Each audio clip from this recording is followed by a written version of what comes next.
আসসালামু আলাইকুম। দেশ ও দেশের বাহিরের সকলকে জানাচ্ছি অসংখ্য ধন্যবাদ। যারা আমার ভিডিওটি দেখতেছেন তাদেরকে বলবো, আমার ভিডিওটি যদি আপনাদের কাছে একটু ভালো লেগে থাকে তাহলে আমার ভিডিওটিতে একটা লাইক এবং কমেন্টস করে যাবেন। আর আমার ভিডিওটি যদি আপনাদের কাছে অনেক ভালো লেগে থাকে তাহলে আমার চ্যানেলটিকে সাবস্ক্রাইব করে আমার পাশে থাকবেন, এটা আমার অনুরোধ রইল আপনাদের কাছে। তো এখানে আমি মেজারমেন্ট কাপের হাফ কাপ বুটের ডাল নিয়েছি। ডালটা ভালোভাবে ধুয়ে পরিষ্কার করে তারপরে ভিজিয়ে রাখবো 3-4 ঘন্টার মতো। এটা আমি রাতে ভিজিয়ে রাখতে ভুলে গিয়েছিলাম, তো এর জন্য দিনের বেলায় 3-4 ঘন্টায় ভিজিয়ে রেখে নিয়ে নিব। তো আর নিয়েছি গরুর মাংস। এখানে চর্বি আছে, তারপরে একটু হাড়ও আছে, আর নিয়েছি সলিড পিস কিছু। তো সেগুলা ছোট ছোট করে কেটে নিয়ে ধুয়ে তারপর পরিষ্কার করে নিয়েছি। এখানে কাঁঠাল নিয়েছি। কাঁঠাল আমার যখন নিয়ে আসছিল তখন ব্যস্ততার কারণে আমি রান্না করতে পারিনি, এর জন্য যেহেতু কাঁঠাল এমনিও রেখে দেওয়া যায় না, তো আমি কেটে হালকা একটু হলুদ দিয়ে ভাপিয়ে তারপরে ডিপ ফ্রিজ করে রেখেছিলাম। তো সেটা আজকে বের করে নিয়েছি, সেটাই রান্না করব। নর্মাল হয়েছে এখন, আইসটা কিন্তু ছেড়ে দিয়েছে। আর এটাও যে রান্না সেই টাটকা কাঁঠালের মতোই লাগে, সেটা আজকে আপনাদের সাথে শেয়ার করব।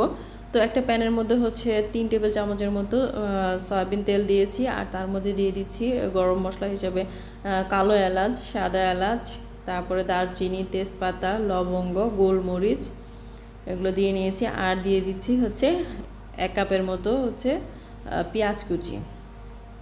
পেঁয়াজ কুচি দিয়ে ভালোভাবে নেড়ে চেড়ে ভেজে নিব।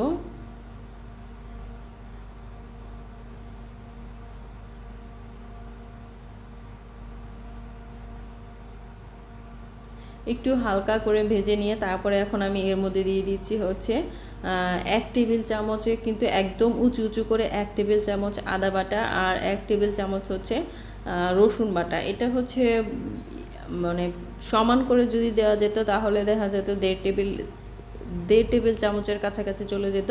তো এরকম দিয়ে দিয়েছি। আর দিয়ে দিচ্ছি 1 চা চামচ হলুদ গুঁড়া, 1 চা চামচ মরিচ গুঁড়া, 1 চা চামচ ধনিয়া, তারপর 1 চা চামচ জিরা গুঁড়া, আর 1 চা চামচ গরম মশলার গুঁড়া দিয়ে একটু পানি দিয়ে কষিয়ে নিয়ে তারপরে আবার পরিমাণ মতো লবণ দিয়ে আরও একটুক্ষণ কষিয়ে নিব। কষিয়ে নেওয়া হয়ে গিয়েছে। এখন আমি মাংসগুলো দিয়ে দিচ্ছি। মাংসগুলো দিয়ে ভালোভাবে নেড়ে চেড়ে মাংসের সাথে মশলাগুলো লাগিয়ে নিচ্ছি। এটাও কিছুক্ষণ কষিয়ে নিব। কিছুক্ষণ কষিয়ে নেওয়ার পরে তারপরে আমি এর মধ্যে ভিজিয়ে রাখা ডালটা দিয়ে দিব। আমি কিন্তু একটা ডাল আগে সিদ্ধ করে নিইনি, ভিজিয়ে যে রেখেছিলাম সেটাই কিন্তু দিয়ে দিচ্ছি সরাসরি। তো এটাও কিছুক্ষণ কষিয়ে নেওয়ার পরে যখন তেলটা উপরে চলে আসছে তারপরে আমি একটু 1 কাপের মতো মেজারমেন্ট কাপের 1 কাপের মতো পানি দিয়ে দিচ্ছি, গরম পানি। পানিটা কিন্তু গরম পানি দিয়েছি। আর অবশ্যই এটা কষিয়ে নেওয়ার সময় চুলার আঁচটা কিন্তু অল্প আঁচে রাখতে হবে। দেখা যাচ্ছে যে ডালটা সিদ্ধ হবে না কিন্তু যদি হাই হিটে থাকে। আর এখানে আমি কিন্তু মাঝে আরও একবার 1 কাপ পানি দিয়ে তারপরে আরও একটু কষিয়ে নিয়েছি। আর দেখুন ডালটা সিদ্ধ হয়ে গিয়েছে, কিন্তু ভেঙে যায়নি, ডালটা কিন্তু সিদ্ধ হয়েছে।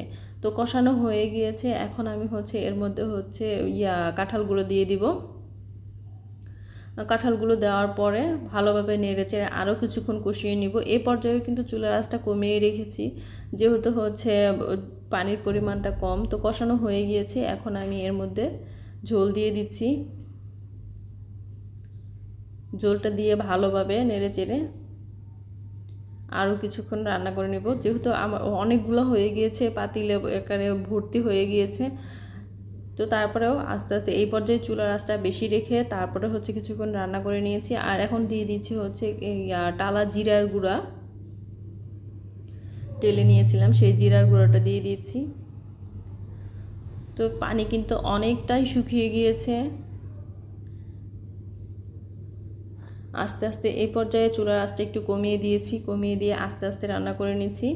তো পানি অনেকটাই শুকিয়ে গিয়েছে। এখন 3টা কাঁচামরিচ দিয়ে দিচ্ছি। ঝালটা কিন্তু আসলে যার যার পরিমাণের উপরে। তো হয়ে গিয়েছে। এখন আমি বাগার দিয়ে নিব। তো অন্য একটা কড়াইয়ের মধ্যে আমি তেল দিয়েছি। কিছুটা তেল দেওয়ার পরে রসুন কুচি দিয়েছি। আর রসুন কুচিটা কিন্তু একদম ব্রাউন কালার করে ভেজে নেব না, যেটুকু হয়েছে এতে দেখা যাবে দিতে দিতে অনেকটা কালার চলে আসবে। তো ঢেলে দিয়েছি, ঢেলে দিয়ে আবার নেড়ে চেড়ে কিছুক্ষণ রান্না করে নিচ্ছি। তো রান্না শেষ হয়ে গিয়েছে, এখন আমি নামিয়ে নিয়েছি। তো দেখুন কতটা মজাদার একটা রান্না হয়েছে, আর এটা খেতে যে মাশাআল্লাহ কতটা মজা লাগে, একদম টাটকা যে কাঁঠাল সেই কাঁঠালের মতোই লাগে। অনেকে হয়তো ভাবে যে ডিপ ফ্রিজে রাখা সেটা কেমন লাগবে, ভালো লাগবে না, কিন্তু না, এটা এরকমই খুবই ভালো লাগে। আর এভাবে একবার কেউ রান্না করে খেয়ে দেখেন যে কতটা মজাদার হয়। আশা করি আপনাদের ভালো লেগেছে, আর ভালো লেগে থাকলে আমার পাশে থাকবেন। Thank you.